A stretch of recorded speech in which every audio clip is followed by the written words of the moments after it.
Page 10, the Harpsichord Player. I have a box at the top telling you about J.S. Bach.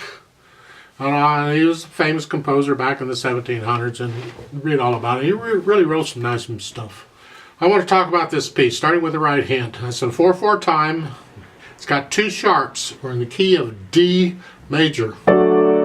So if you haven't yet, it's time to go do my scale video on D major. At least do the beginning part. The beginner part, learn the scale. For the right hand, counting wise, 1 and 2, the half note gets 2 counts, 1 and 2 and 3 and 4 and 1. So if you do your 1 and 2 and, hopefully this counting isn't causing you a problem.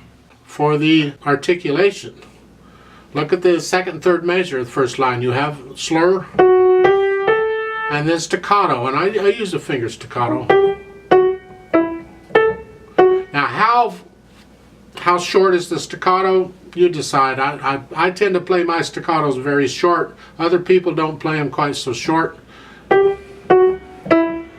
You can bounce along and get a nice... I mean, this piece moves along and it's a joyful piece.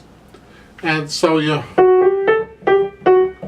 bump, just kind of bounce off the keys. Have fun with it. Third line down. Would like to hear a little silence between those slurs.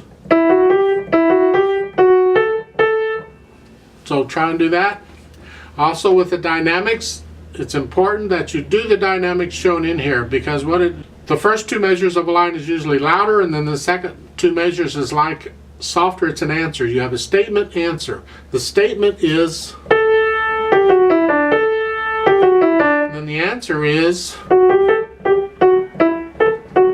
So in the third line down, the statement is, the answer is, and that's really kind of how it's set up. So the dynamics are important. So you have statement and answer until you get to the last line, and then the whole line is mezzo forte or medium loud. That's the right hand and dynamics. The left hand is just this staccato, nice. How short you make them is up to you, but staccato until you get to the third measure, and then they're not staccato anymore. And that's really about it for the left hand. You're playing these two notes. Okay. So let's try this out. Jocoso.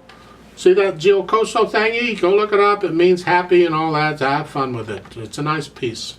I would not use this word. If I were writing it, I would do an allegretto. To me, allegretto is fun and happy and all that. So we're going to do slow and sad and all that. So here we go. You're in D position, in case you didn't figure that out. And all the F's and all the C's are sharped. 1, 2, ready, go. 1, 2, and 3, and 4, and